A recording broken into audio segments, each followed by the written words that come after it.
والصلاة والسلام على رسول الله. إله mahadoo dhan iskale maantoo taariikhdu tahay 20ka bisha 12aad 2025 waxaan joognaa degmada Salaxley oo soo gaarsiinay deeq raashina oo ka timid hay'adda Salman Foundation. deeqdaas oo dhan 280 qoys oo kartoono ay ku jiraan bariis iyo saliid iyo sonkor.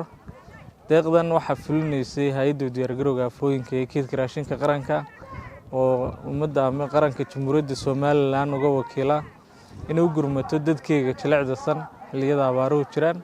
runtii degmada Salaxley maaha markii koowaad aan deeq keeno. degmada Salaxley waxaan leenahay iyadii maamulkeygaba oo nagala jooga agaasimiyaha arrimaha bulshada Khadar Gaas. xiriir baan leenahay markasta oo gobolka Maroodijeex wax ka qaybinaynana waxay ka mid yihiin deegaanada iyo degmooyinka aan mar walba wax soo gaarsiino. deeqdan oo ku soo beegantay xilli abaar ay ka jirto degmada iyo guud ahaan gobolka Maroodijeex waxaan rajaynaynaa dadkaas loo qeybiyo barakaca inay wax ku tari doonto. deeqdana noqon mayso tii u dambeysay waxay noqonaysaa deeqaystaba joogo hay'addu mar walba ay ku taakulayso dadkayga jilicdasan. waxaan aad ugu mahadnaqayaa xogayaha degmada Salaxley iyo agaasimaha arrimaha bulshada Khadar Gaas oo si wanaagsan noola shaqeeyay runtii sidii deeqdan ay u soo gaari lahayd dadkooda jilicdasan.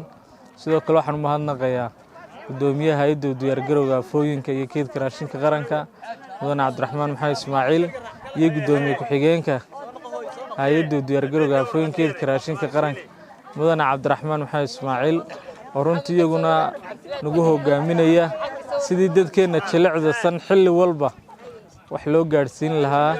sidoo kale waxaan u mahadnaqayaa madaxweynaha Jamhuuriyadda Soomaaliland Mudane Cabdiraxmaan Maxamed Cabdilaahi oo siyaasaddiisa koowaad iyo labaadba ay tahay in dadkeena iyo deegaanada kala duwan ee Jamhuuriyadda Soomaaliland wax kastoo loo helay la gaarsiiyo. ugu dambeyn waxaan u mahadnaqayaa shaqaaleynaha hay'adda Nardford iyo warbaahinteeda oo runtii si hagar la'aan noola shaqeynay. bismillaahi raxmaani raxiim. marka hore ilaahay baa mahadle. maanta ay taariikhdu tahay 20ka bisha 12aad 2025 waxaan joognaa degmada Salaxley halkan oo ay soo gaarsiisay hay'adda diyaargarowga afooyinka iyo raashinka kaydka qaranka oo na soo gaarsiisay raashin dhan 280 qoys. aad iyo aad ayaan hay'adda ugu mahadnaqaynaa. hay'adda ayaa markasta si dhow ula shaqeysa deegaanka oo ula socoto baahiyihiisa iyo xaaladihiisa kala duwan. runtii ma noqon doonto deeqdani deeqdii u dambeysay hay'addan waxaan uga mahadnaqaynaa si ay markasta deegaanka u soo gaarsiiso wax.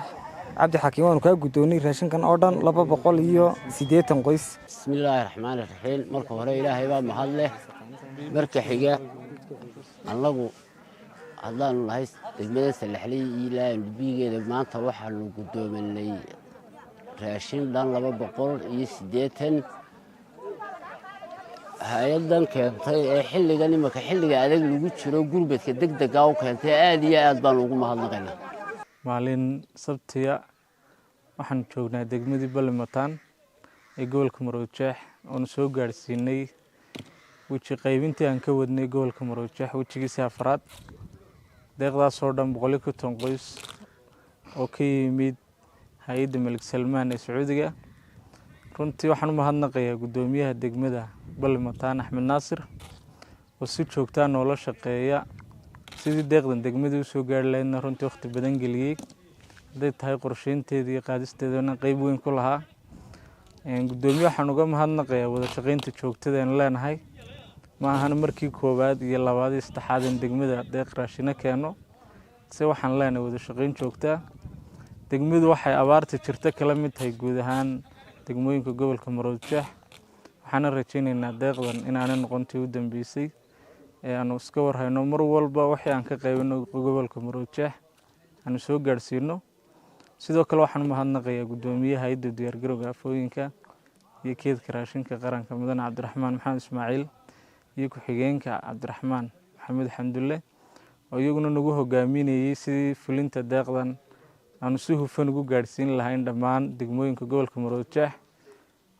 dadka u baahan ee danyarta loo soo xulay aanu gudoonsiin lahayn. iminkana waxaan ku wareejinaynay dadkii u baahnaa ee loo soo xulay. sidoo kale waxaan si gaar ah ugu mahadnaqayaa madaxweynaha Jamhuuriyadda Soomaaliland oo runtii la dareena dadkiisa xilliyadan adaga abaaraha Mudane Cabdiraxmaan Maxamed Cabdilaahi oo hay'addan ay tahay hay'adda qaranka uga mas'uulka ah sidii dadkeena loogu gurman lahaa. wax allaala wixii lahayana loo gaarsiin lahaa xilliyada adagna dareenkooda loola qaybsan lahaa oo ay tahay siyaasadda koowaad ee xukuumadda wadajir waxqabeen dadkeena mar walba wixii la helay la gaarsiiyo si guud waxaan ugu mahadnaqayaa iyo si gaaraba gudoomiyaha degmada gudoomiye ku-xigeenkiisa iyo xogeyaha runtii aad noola shaqeeya oo mar walba u heelan sidii dadkaas deeqda gobolka Maroodijeex iyo hay'adda NARFOD ay u heli lahaayeen qaybtooda waxaan uga mahadnaqayaa in xilligaasoo duhura ay u taagnaayeen oo nagala shaqeynayeen in deeqdan aanu si hufan u qaybino mar walbana dadka jilecdasana u baahan u soo xula aad iyo aad baa mahadsantiin. Assalaamu calaykum waraxmatullahi wabarakaatuh. بسم الله الرحمن الرحيم الحمد لله رب العالمين والصلاة والسلام على رسول الله صلى الله عليه وسلم maanta waxaan joognaa degmadii Balmataan gobolka Maroodijeex maanta halka waxaanu deeq mucaawino ah oo loogu talagalay dadkii abaaruhu saameeyeen ka gudoominaa hay'adda NARFOD oo 150 qoys oo mucaawinadaas soo gaarsiisay deeqdan ay soo bixisay King Salman ay soo dhaxmarisay hay'adda NARFOD marka koobaad Ilaahay baa mahad leh subhanahu wa ta'ala mar labaadka waxaan u mahadnaqaynaa hay'adda NARFOD oo ah hay'adda inta badan xiliyadan abaaraha dadka jilicsan ka warhaysa sanadkan oo qura waa deeqdii afraad ee halkan soo gaadha ee degmada la soo gaarsiiyay dadkan abaaraysan la soo gaarsiiyo marka koobaad iyo marka labaad ayagaan aad iyo aad uga mahadnaqaynaa sidoo kale gudidii abaaraha ee heer qaran waan u mahadnaqaynaa marka labaadna waxaan u mahadnaqaynaa hay'adda King Salman oo hay'ad la shaqeysa qaranka oo hay'adda NARFOD wada shaqeyn buuxda la leeyihiin deeqda ay soo bixiyeen waa uga mahadnaqaynaa dadkii loogu talagalay ee u baahnaa walow aanay dadka wada gaareen haddana intii ugu